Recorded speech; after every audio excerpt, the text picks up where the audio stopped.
Hi, Taylor T. Carlson here, and 4K movie review time again. Dirty Dancing has just hit the 4K format, and we get it in this nice-looking Best Buy exclusive Steelbook. I don't know if there's going to be just a standard package release of this, but since I'm a Steelbook collector, I'm certainly not complaining. So, I'm going to do an unboxing of this release, and then share some opinions on the movie, the transfer, the features, and so forth. This is the first time the movie has gotten a release in 4K Ultra High Def. We'll start by looking at the front cover. There's a plastic sleeve on the Steelbook, so I'll take that off in a minute. Right there, you got our two leads right there, title of the film, the spine, the opening hatch there, back cover with a description of the film and the bonus features. It does include a Blu-ray copy. Unfortunately, it's just a rehashed 30th anniversary copy that does not include the new 4K scan, although it does have most of the old bonus features as well. Let's get this slip cover off of here. There's the artwork without the cover or any of the text. There's back cover, spine. And this is what you see when you first open up the package. First things first, it does come with a digital copy. I already crossed this out because I used the copy code already. And then the other side is just blank. We have two discs in here, of course, like I mentioned earlier. Our reissue of the older 30th anniversary disc. This has been given new artwork and a 2021 copyright date to match the 4K disc. Like I said, this is not the new transfer on the Blu-ray disc, but it does have most of the older bonus features as well. I don't have an older release of the film, so I can't see if there's anything missing for sure features-wise, but there is quite a bit to be had on there. And then, of course, we have our 4K Ultra High Def disc. And this disc has the movie, 2 commentary tracks, a trailer, and a new cinematography feature. Now, I consider myself something of a film buff, and I'm a critic out here in Vegas, so I'm a little embarrassed to admit that I didn't see Dirty Dancing for the first time until last year when I was on an online forum trading some discs with people. The film came out in 1987, but it's actually set in the early 60s, and it follows a teenage girl who's nicknamed Baby, and she and her family go to a resort in the Catskills for the summer, where her father is friends with the owner, her father being a successful doctor. And once up there, she becomes enthralled and fascinated with the dance instructor who comes from a working class, lower class background, and the two of them develop an interesting relationship of sorts. And meanwhile, there's plenty of cultures clashing between the wealthy and not so wealthy world, and plenty of people who aren't exactly what they seem.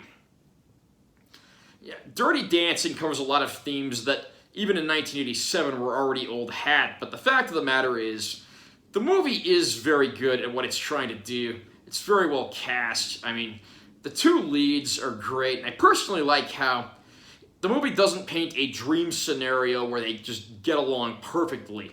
They clash with one another, and their relationship and their love scenes actually have to be earned, which makes them actually feel all the more rewarding in the long run.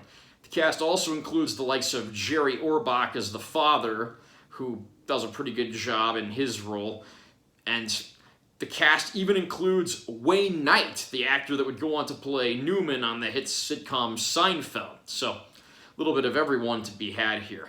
One of the voices heard in the film on the radio is legendary DJ Cousin Brucey, who's been around like forever, and he also worked as something of a music consultant on the film, and there's a lot of period-accurate oldies that appear here, and the soundtrack has a lot of those great oldies, but then it also has some new songs that were made for the film, the most famous ones of which being Hungry Eyes by Eric Carmen, the former vocalist for the Raspberries, and then the classic duet I've Had the Time of My Life, which plays in the film's climactic scene.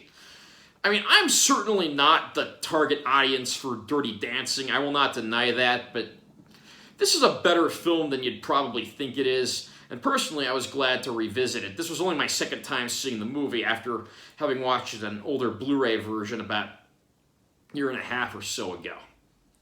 So how does Dirty Dancing fare in its 4K debut?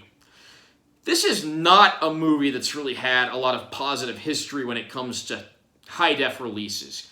The original Blu-ray, which came around 2007, was honestly one of the worst-looking Blu-ray transfers of any movie, and it was just laughably bad.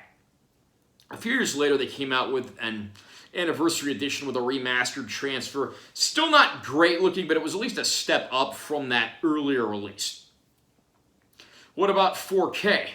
Well, I guess in this case, the third try really is the charm, because this is by far the best Dirty Dancing has ever looked. It's never a movie that's going to be razor sharp or just pop off the screen, but right from the get-go, the improvements are apparent. The bright, vibrant colors of the neon pink text against the black and white credits immediately shows you that this is an improvement over earlier releases of the film. Black levels are nice and deep. The film retains its, filmic grain. Never looks overly processed. There's no, edge enhancement or anything else to speak of that will make for anything unsightly. Again, it's a soft-looking film, and it's certainly a product of its era, but this is the best it's ever looked, and honestly, I'm okay if this is the best it ever looks. Finally, we have a transfer that actually does Dirty Dancing justice on home video.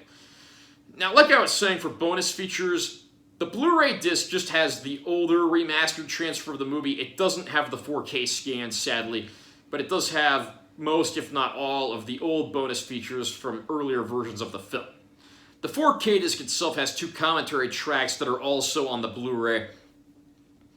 And then it has 2 new bonus features, which are a short featurette on cinematography, and then the original theatrical trailer, which has also been remastered. Oddly enough, the earlier Blu-ray release, to my knowledge, did not have the original theatrical trailer. Overall, though, I think this package is definitely recommended for fans of the film. Even if you've never seen it before, I would say this one's worth watching at least once. Even if you're not the target audience, give it a shot. You never know, you might be pleasantly surprised the way I was. Are you a fan of Dirty Dancing, and have you picked up this new 4K release yet? Do you think it's a massive improvement over the older transfers?